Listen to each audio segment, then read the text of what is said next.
that said that all law enforcement in the state, whether it was state-led or whether it was community-led, our sheriffs and our police, had to do full participation in our 287G program.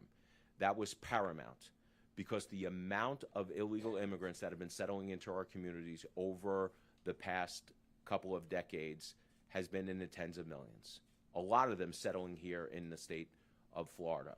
Now, not all of them are violent offenders, but some of them are.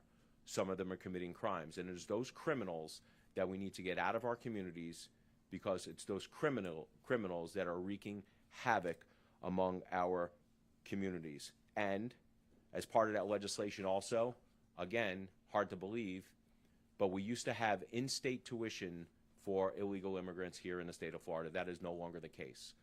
So the states have been leading on this issue, and no other state has led more than the state of Florida, leading the charge in getting rid of those incentives where illegal immigrants come to our shore, to our state, and settle here in the state of Florida.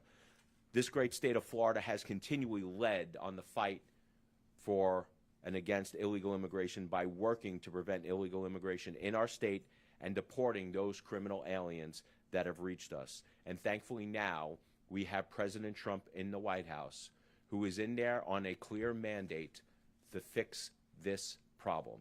And he is doing an outstanding job. We have seen that there is virtually no illegal immigrants coming on shores because now we have a zero tolerance policy of illegal immigrants settling in our communities.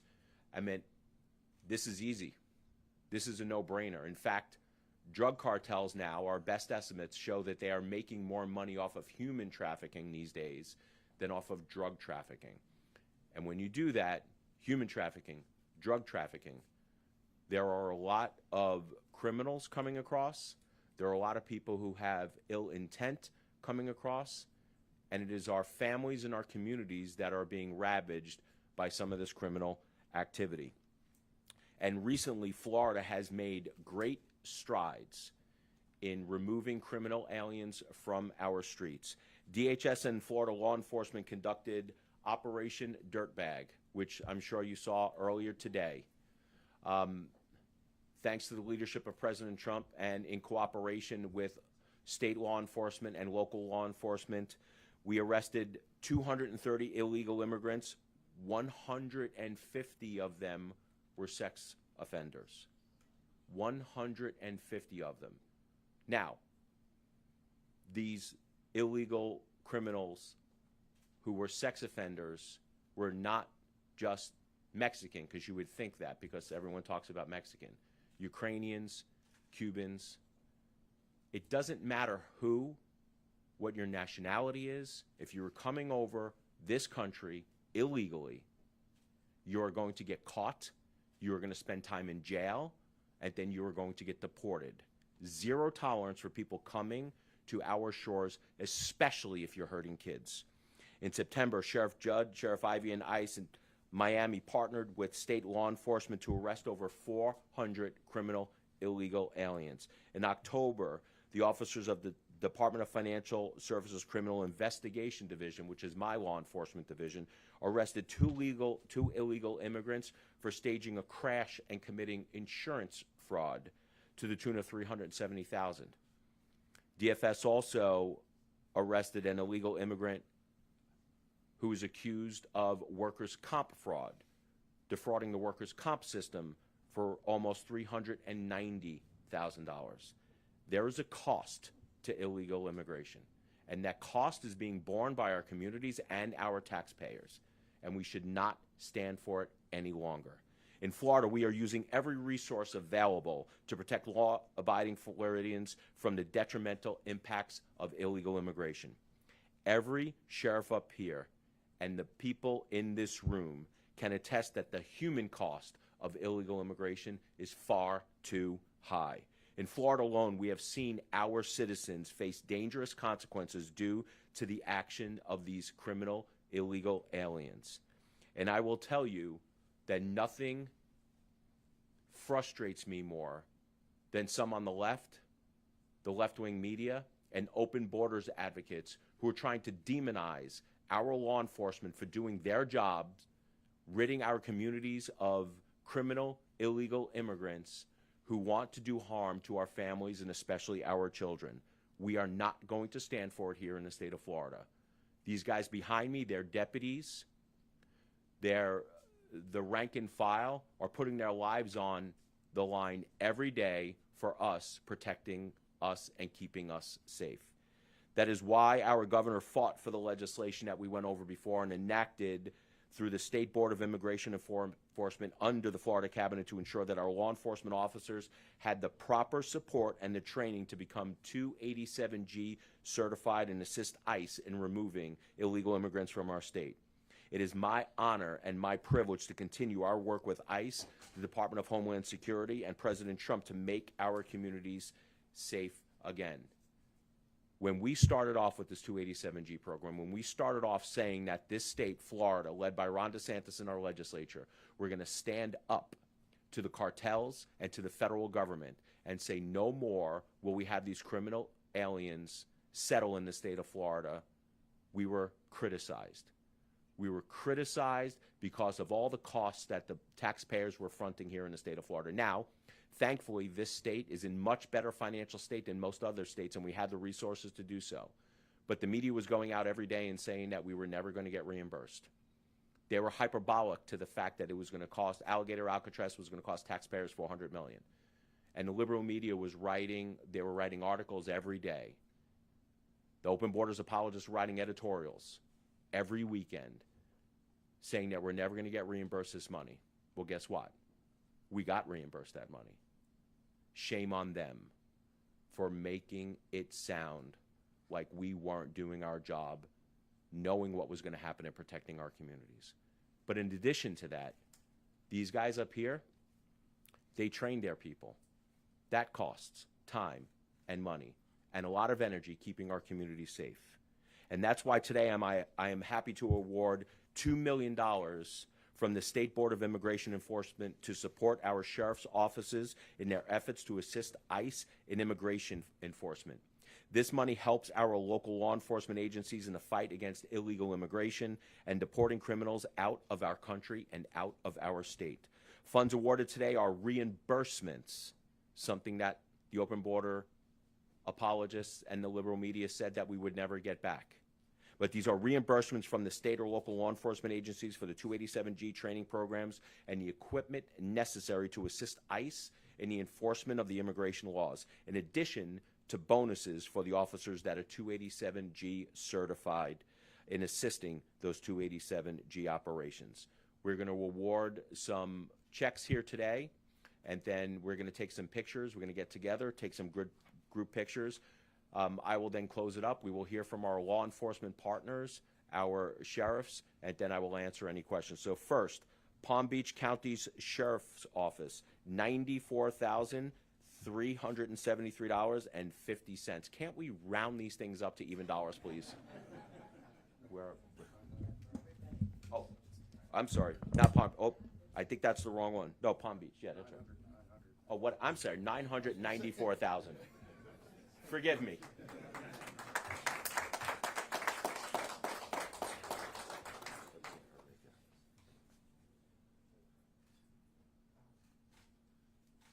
How much did I say at first? 94,000. It's a lot more than 94,000. St. Lucie Sheriff's Office, $998,605.39. Sheriff Del Toro.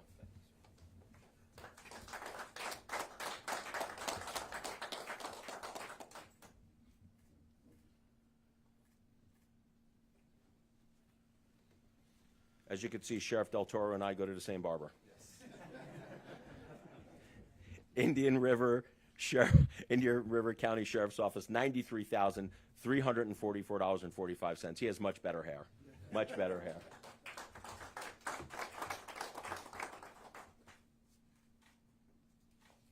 All right, let's get all of us up here. Let's take one big group photo. Let's do this.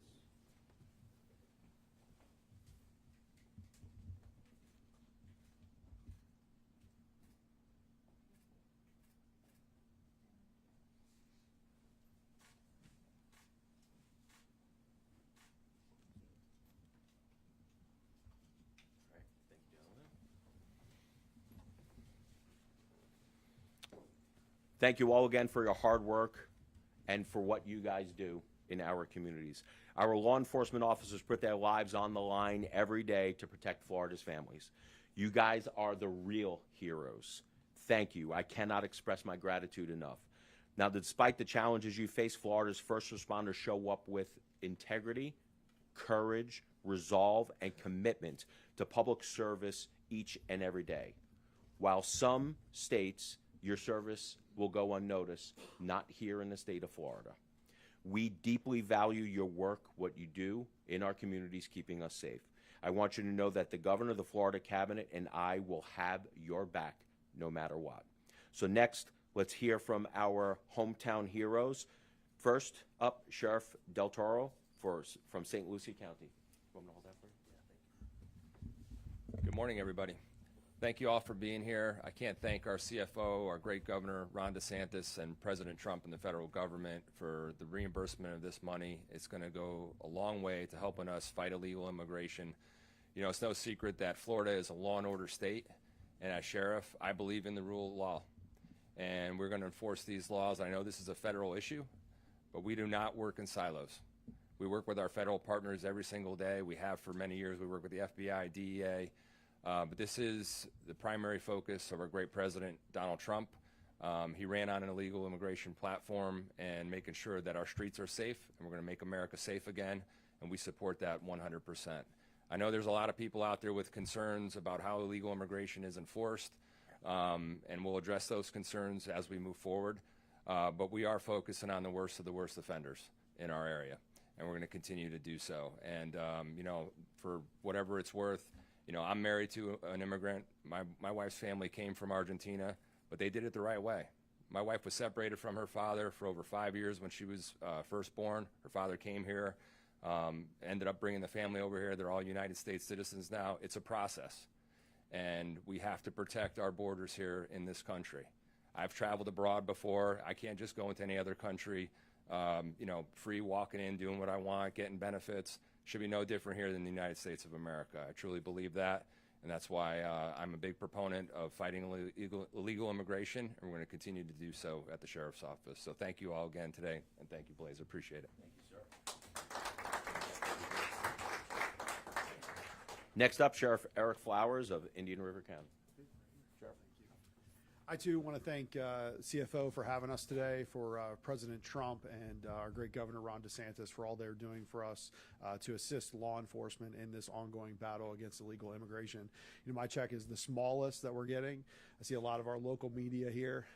You guys have covered my ongoing budget shortfall, and you know that every dollar counts in the problem that we're having up there. So this money will go directly towards a transport van. We've been very fortunate to be included in this process. We're a smaller county in all this, but our team goes daily and picks up illegal immigrants that are being housed at jails around our region. They transport them to the steward office with ICE, and so that's been working out really well. So this money will go towards replacing that van, and of course that's less money that I have to ask for from our local taxpayers. So this is a huge deal for us, such a big deal to get reimbursed for the actions that we're doing, and we just appreciate everything that the CFO and his team are doing. So thank you all for being here. Thanks. Next up, Chief Deputy Robert Allen of Palm Beach County. I thank you also, CFO, and to Governor DeSantis and President Trump. We thank them for their participation, their reimbursement for this money. It does go a long way, even here in Palm Beach County. It's very meaningful. We're kind of on the cutting edge on a lot of things, but one of them being interdiction out at sea. So our Marine unit is very busy. Our coastal radar system is very busy. It's very expensive to run these operations. We assist everyone from St. Lucie County down through the Keys, now wrapping around the southern border of Florida. So this money goes a long way for us to keep those operations running. Our goal is to interdict as many as we can before they arrive here. But to hear the sheriff talk about his wife, who is a legal immigrant, we just celebrated with a neighbor of mine who's been here for many years, and she just studied very hard, and we celebrated her becoming an American citizen for the first time. Very hard, very proud of that moment. My wrestling coach in high school, the same thing, from Panama, and I recall the day when he studied and became an American citizen. It's a big deal to become a legal American citizen here. We wish everybody would do it the right way, do it the legal way, but that's not always the case. So we'll continue the fight to keep the illegals off the street, to keep our children safe, all citizens safe here in Palm Beach County. So thank you to everybody for being here, all the state, local, federal partners. We appreciate everybody's participation. Thank you. You know, the enormity of the problem of illegal immigration, like I said, has been festering for 40 or 50 years. And the only way we are going to get this done is through a network of states and local governments through this 287G program. The governor realized this very, very early on, and so did President Trump. And that's why you see this now leading. Now, we know that it is very hard to get rid of a government program when it's already put into place. It is my hope that the 287G program will survive a Trump presidency, and whoever becomes president next, that this 287G program continues doing what it is intended to do, and that is protect people in the United States, protect families from criminal illegal immigrants settling in our communities looking to do harm. Another thing I want to say, I get heartbroken when I watch TV or I listen to the radio and I hear of another sting operation where they are capturing and arresting illegal immigrants. I get heartbroken anyway when I hear that anyone gets arrested for child pornography or exploiting our young kids. But I get especially heartbroken when I hear that it's being done and perpetrated by an illegal immigrant. That is a senseless, heinous crime that should never have happened. And you can draw that line back to the federal government not enforcing immigration laws. You can draw that line back directly to the states creating incentives, allowing and incentivizing illegal immigrants to settle in our communities. I wish we lived in a day and age where we didn't have this stuff happen, but it happens. We cannot control human behavior. And for those who attack our children, they belong in jail, and in the state of Florida, in certain instances, they deserve the death penalty, my opinion. But some of this is preventable. And it happened because of a porous southern border where we invited and incentivized illegal immigration. The best way to do this is to fix the legal immigration system and make sure people are coming over legally so we know who they are, they can be part of our communities, they can assimilate, and more importantly, we can welcome them. So with that, I'll take any questions from the media if you guys have any. Yes, sir. Sir, the 287G program. Where are you from? I'm from Channel 25, West Palm Beach. Okay. The 287G program, obviously, the big concern is the cost.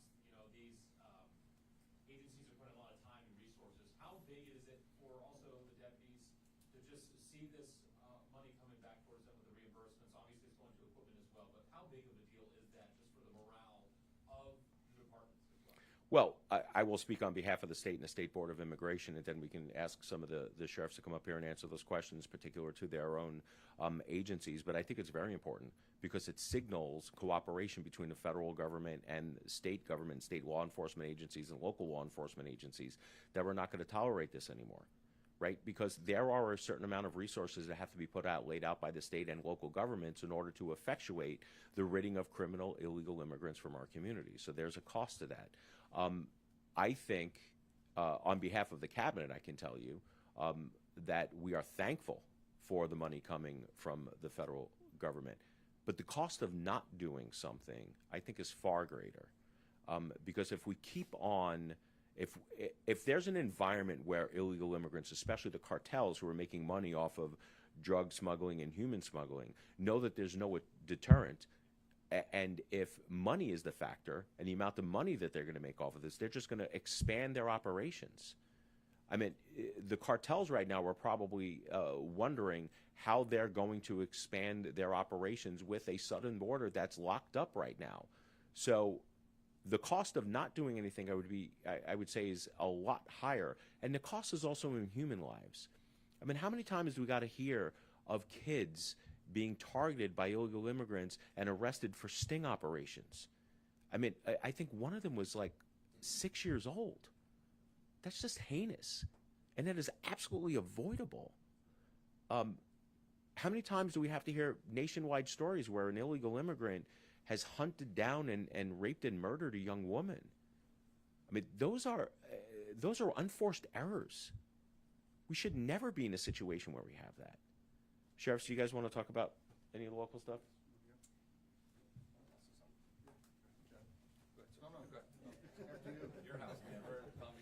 You can tell they're not politicians. They're not fighting over the microphone. I would just add to that we are, everybody's here budgets are stretched to the max. You all may know that we host the Winter White House here, so you can understand what that does to our budget, to our manpower, the restraints that puts on us. So pile this on top of that. We could not do this, assist in this endeavor without this reimbursement money. We would not survive it.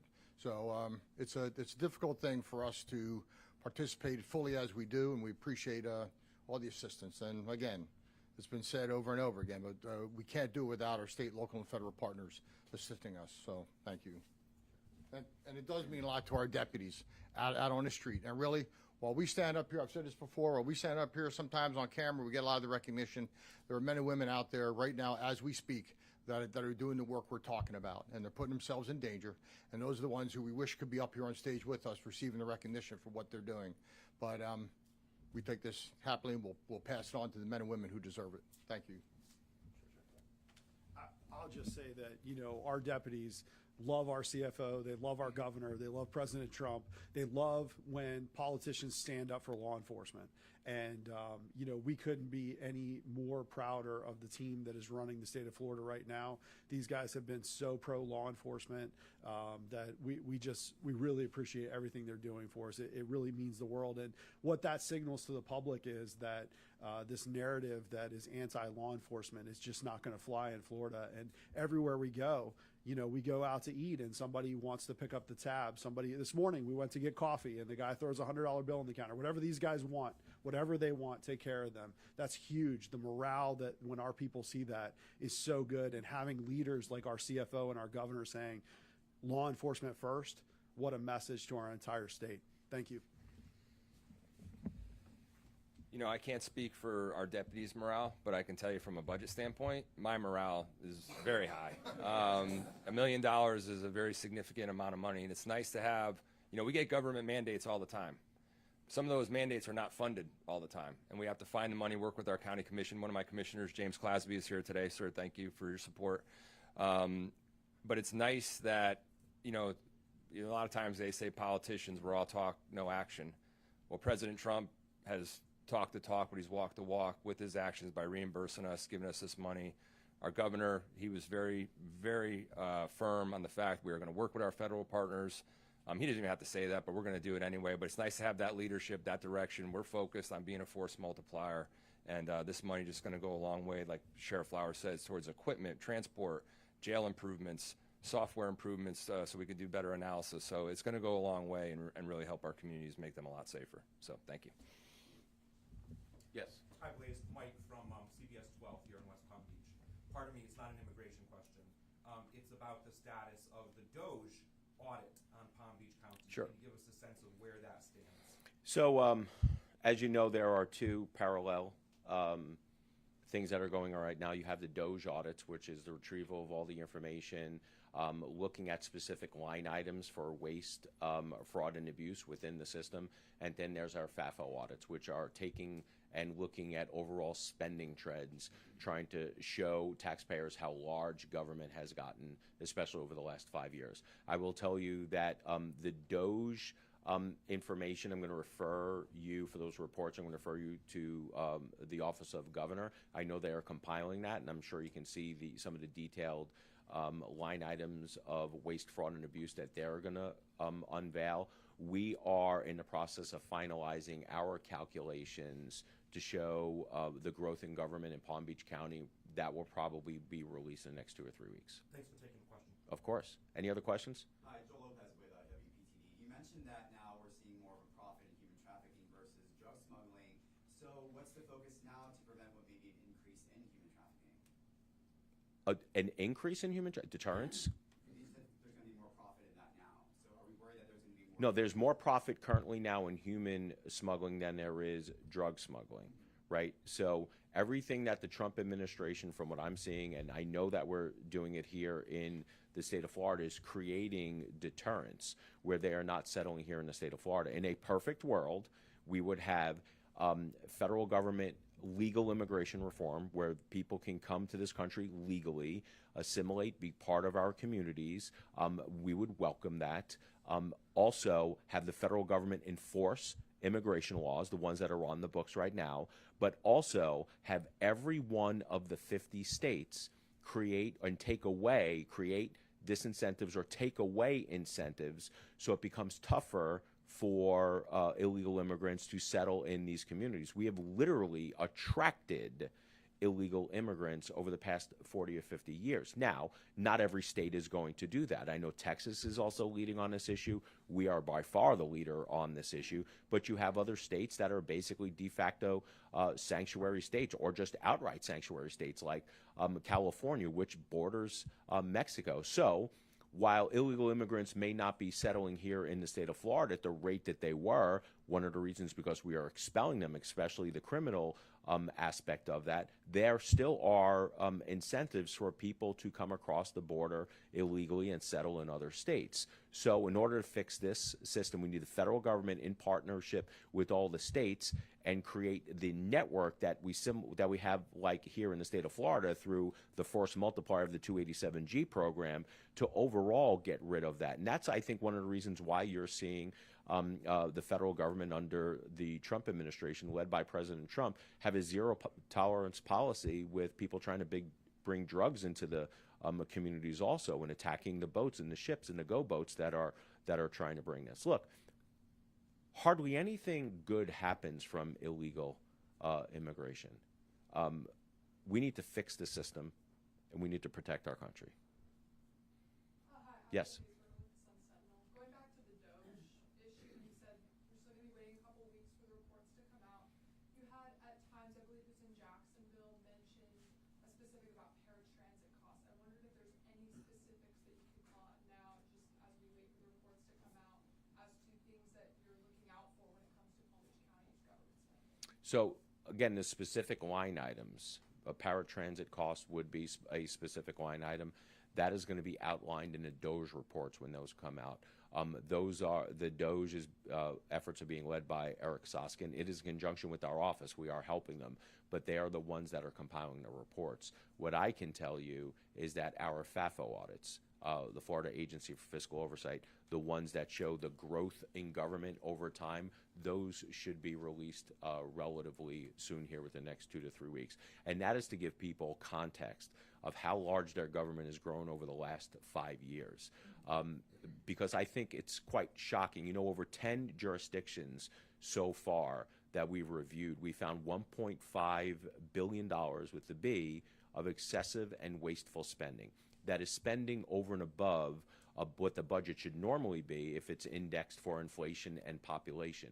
They are vastly exceeding that. And that is an exercise to show people that local governments do have the ability to cut their budgets and still fund our first responders, because they are going out and they're saying that they need to keep every single dollar of the money that they have in their coffers and their budgets, and it's just not true. In fact, they're using taxpayer dollars out there to basically wage a war, a fiscal war, a tax war against the people who are funding government. Say that you don't deserve lower tax bills because they have to keep their big bloated budgets.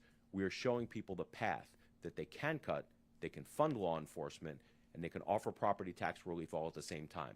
But at the end of the day, it's up to the voters, because there will be a constitutional amendment on the ballot on November 26th. So if local governments do not give tax relief to them, the voters will be able to vote for it themselves. Yes, sir. Quick question again, Joel with WPTV. Do you have any update on the governor's plan on property taxes and the pros to eliminating them? Well, the pros to eliminating property taxes are prosperity and wealth. That's easy. Less smaller government. But let's be clear, the proposal, what the governor's proposal and I am proposing also, is the goal of trying to get rid of property taxes on homesteaded properties, not commercial, not industrial, not multifamily. So it's a lofty goal. I think we can get there with the numbers. I know that the governor's office is crunching numbers and trying to find solutions to this. I know that the Senate is doing the same. The House has already put out their proposals. But look, this is going to take, it is an undertaking. It is going to be something that we'd like to get, because I think the governor is 100% right. The government has won over everyone, that if you own your home free and clear, do you really own it? And I think that is worthy of a consideration. I know some people are don't agree with that goal, and it's a goal I think that can be attained. It doesn't necessarily have to be attained today. It could be something that could be phased in. But at the end of the day, we want to make sure that our taxes, property taxes here, are sane in the state of Florida. It is becoming a deterrent, especially for younger families. If you're a family and you're in between maybe 20 and 35, it's very difficult to buy a home right now, surely because of the property taxes. We've fixed a lot of the insurance issues. It's been well documented. The landmark tort reform that we had a couple of years ago is actually bending the cost curve down. We are seeing insurance relief. Auto insurance. Progressive announced that they were giving back almost $1 billion worth of rebates. State Farm said that they were giving 10% on their auto rebates. We are seeing 17 new companies come into the market, competing for business, driving down rates. All of that is to the work that the legislature did in terms of tort reform. We need to do the same thing for property taxes. And what really frustrates me is when we start talking about affordable housing, there's a very easy way to give people a more affordable home, and that's to reduce their property taxes. That is an easy way but local governments aren't interested in that.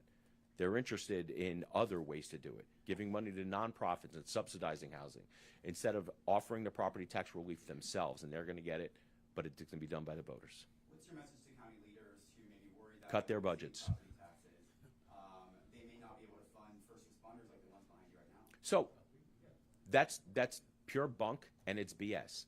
And here's why. The first role of government, I said this, I will continue saying this until I'm blue in the face. The first role of government is to protect its citizens. Now, if you truly believe that that is the first role of government, then the very first things that you fund in your budget are fire and police. So if you have a local government politician or a government bureaucrat saying that if they cut $1 or $2 million out of their budget, that you're going to have longer waits for 911 for 911 calls. You're going to have longer waits for fire and police. What they're saying is they're not prioritizing. If that's the first thing that they think that they have to cut, that means that's the last thing that they're prioritizing in their budget. It's all crap. It's all scare tactics. How do we know? Because we've been here before. In the mid-2000s, we saw an increase in property values with the corresponding increase in property taxes, right? It got so bad back then we had a property tax revolt, famously led by then Speaker of the House Marco Rubio against then Governor, Republican turned Democrat turned Independent turned Republican Charlie Crist, or whatever he is today. It was a very famous fight, and what do we get? We got additional property tax relief in the form of an additional homestead. So around 2010 to 2012, we got additional homestead exemption. At the very same time, for the first time in the United States history, we saw a regression in housing prices. Housing prices on average actually went down. So local governments got hit not one but two ways. An additional homestead exemption, lower ad valorem. They survived. They survived. Here's another issue, and this is why I know that they can cut, is that if you go back to 2019, the base budget, and you index forward for inflation and population, their budget should be around, on average, in between 30 to 33% higher. Some of them are 90% higher. But the addition, the other 55, 60%, is based upon increased property values. If the property values would have never gone up, they would have been stuck with that budget 33% higher. So I do not believe any of it when they're saying that they can't cut their budget. They can. We're cutting the budget at state government. I'm cutting my budget at state government. My message to local governments is you don't have to bite it all at once. You can cut 7% out of your budget now, 7% out of your budget next year, and prepare for this because it's coming. Any other questions? Guys, thank you for everything. I appreciate everything you guys do. Appreciate you guys. Thank you.